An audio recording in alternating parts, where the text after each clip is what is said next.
Hi, how are you? Following on from my look at a brief history of non-digital games, we're now going to look at a brief history of digital games. Um, a lot of these games have the same dynamic as you will find in the non-digital games we looked at. The dynamic being the style of play that people use when playing the game, the mechanics being the rules that the game designer makes, the dynamics being how the player uses those rules to play the game. An example of a dynamic that we've already looked at is when we were in Greece, we looked at the race to the end dynamic. In a non-digital game, a popular version of that would be Snakes and Ladders. This is also used in digital games such as Mario Kart or racing games where you have to beat your opponent to reach the end of the game. Last year, video game sales totaled 99.6 billion worldwide. So, I mean, it's a huge business, the video game industry. Of that 99.6 billion, 29 billion was console games, which would be your PlayStation 4s, Xbox Ones, Xbox 360s. Very popular on kids with the likes of FIFA and franchises like that, making multiple billions for companies like Electronic Arts who publish that. The handheld market is down to 1.8 billion.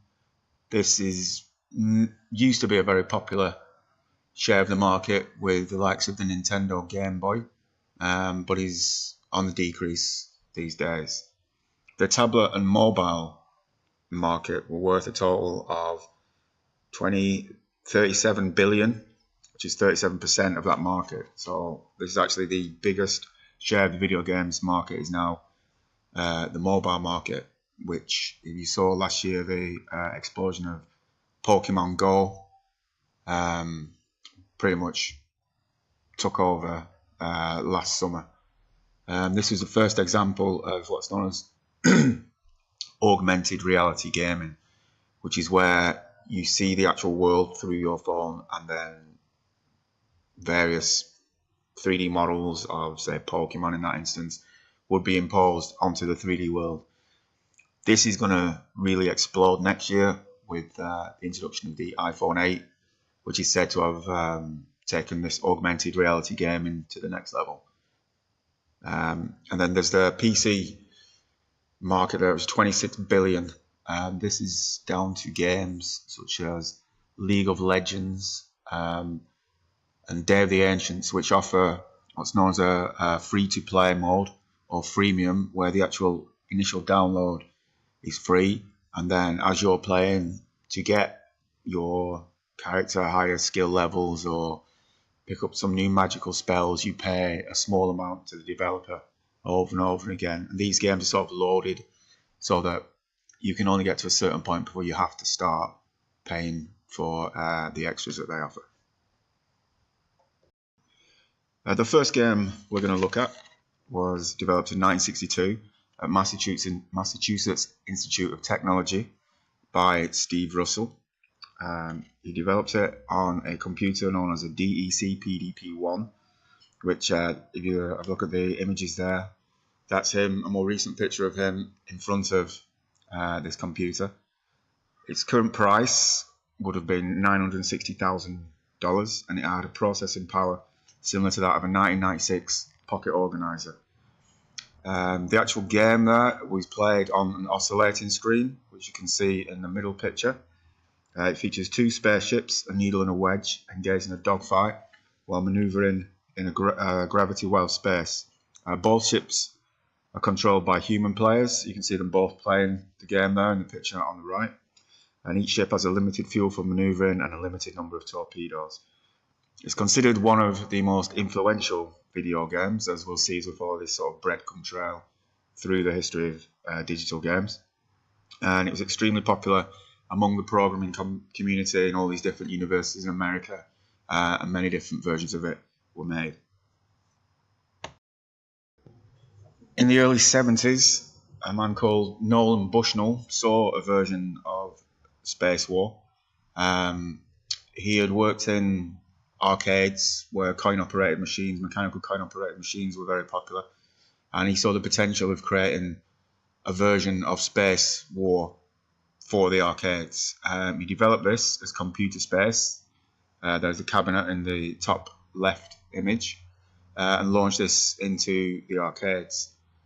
He also went on to develop one of the first very famous arcade machines, which was Pong, which, if you're not familiar with it, is the big image there. It says 4-0 at the top. So it's two stick figures controlled by a paddle and a bouncing ball between them, and the aim is to get the ball past your opponent. Nolan Bushnell then went on to found Atari. The name comes from the board game that we looked at in the last lecture called Go. It's a move in that game. And he also developed a home system of the version of Pong, which was one of the first games that people could play in their own home. He also had two people working for him at this time called Steve Jobs and Steve Wozniak, and they went on to found a home computer business company and offered Nolan Bushnell a third of their company for $50,000, which he turned down, and that company's obviously Apple, which is now worth over $1 trillion. Nolan Bushnell then goes on in 1977 to launch the first real home console where people can play multiple games, which is the Atari VCS. The strength of this was that he would license games out of the arcade, the coin-operated games such as Space Invaders and Pac-Man, and recreate them for his system. This was very popular for a few years, but in 1982 they licensed the E.T. movie to make a game of it, and there was a lot of these games. The console itself was very limited, so a lot of these games that people were playing in the arcades, they'd come back and play these versions of it, and they were just way inferior to the versions in the arcade. The E.T. was one of the worst games. The development cycle of it was terrible. They had 5 weeks to put the whole thing together. There were changes made to it. There was this famous urban myth that they created 1 million cartridges and they sold about 100,000.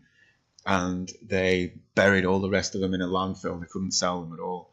And this has gone to urban myth, and nobody was sure whether it was actually true or not. There's a documentary there, which it's on YouTube. I put a link to it, where they actually went and had a look to see if this was true, and they found out where this landfill was. Dug down into it, and there was actually 750,000 unsold cartridges of the ET game. Around this time, the video game industry took a real slump. People sort of lost interest in these very limited home versions. This all changed in 1985 with the release of the Nintendo Entertainment System. The three very important concepts to the video game system industry. It used the pad controller instead of a joystick. It created authentic reproductions of arcade video games. They had a very popular hit in the arcades at the time, the Super Mario, which I'm sure everyone's heard of. They recreated that perfectly on a home system. Games like Donkey Kong and Ghosts and Goblins, all these were favourites from the arcade, which people could now play in the same quality as they would have done in the arcades. In 2009, the Nintendo Entertainment System was named the single greatest video game console in history by IGN, the video game website. They also created new intellectual properties such as the Zelda franchise, where people could play for a lot longer periods of time than they would in an arcade where you're constantly putting the money in. And this led to a whole development of the game that goes on for 20, 30 or even 100 hours, which is still very much around today. Around the same time as the Nintendo Entertainment System was finding popularity in Japan and America, a rather different scene was evolving in the UK, and it's thanks in no small part to computer systems developed by serial inventor Clive Sinclair. First to market in 1980 was the ZX80, and then in 1981 he developed the ZX81, which had 1 kilobyte of memory, and his next one was the computer in the top left image, which was the ZX Spectrum. Also around this time, a popular computer in Britain was the Commodore 64, developed by the American company Commodore. These were actual computers rather than just consoles, so owners could play games, but they could also make their own by programming, because they both had keyboards. This led to the first video game indie scene and the development of some very uniquely English video games. Most popular on the ZX Spectrum was the Manic Miner series of games, which is the top image there. It says the 16th Cavern, and it was developed by the fellow with the long straggly hair there, who was called Matt Smith. He developed it when he was 17 years old in his bedroom, hence the title, The British Bedroom Coders. There's also an image there of another developer on the image on the right with the cat. That's Jeff Minter, who created games for the Commodore 64 called Attack and Revenge of the Mutant Camels, amongst others. The lineage of these bedroom coders lives on today. There's an image there from a game called Elite, which was developed first of all for the BBC Micro and then on other systems, and is still being released to this day. The big image there is of a game called Lemmings, which was the first real success of a group of developers, 4 developers from Edinburgh, called DMA Design. And they went on to produce the series Grand Theft Auto, which you probably know it at this point. In the first Grand Theft Auto 5, in the first 3 days of sale, it made $1 billion. They all started from this bedroom coding scene. The image there, I've also put an image of a fella called Ian Livingstone. He was one of the first people who brought Dungeons and Dragons over to the UK in a company called Games Workshop, and this was played by the same sort of people who were making these games and influenced a lot of the games that were made at the time. He also invested his money in a company called Eidos, who went on to create the Tomb Raider series. It's one of the first real popular 3D games on the PlayStation 1. So now we enter the era of the PlayStation and the Xboxes. The main advancement for these consoles was the evolution of 3D graphics, which really began with a game called Virtua Fighter in the arcades in 1993 and led to the 3D of the original PlayStation in 1994. And I think looking at those pictures of Lara Croft, you can see how the evolutions come on over the years from the PlayStation 1, 2, 3, 4, the Xbox 360 and the Xbox One now. Alongside these consoles, the true gaming PC was also evolving and had a big impact on the 3D graphics revolution, with games such as those by ID Software like Doom and Castle Wolfenstein 3D. A modern gaming PC can easily cost as much as €2,000. So what's next for the video games industry? What does the future hold? In some form or another, I think it's virtual reality or augmented reality will play a big part of it. Virtual reality devices such as the Oculus Rift, which is the one in the top left there, have been around for a year now. Still very cumbersome and out of the price range of a lot of gamers, so they haven't quite taken off yet in the current form. Augmented reality still very much in its infancy. Pokemon Go, as I mentioned before, would be an example that a lot of people have seen that uses a rudimentary version of that. As you can see the image there. It superimposes a creature, in this case, onto the real world viewed through your phone. And the iPhone 8, which is coming next, is supposed to feature augmented reality very heavily.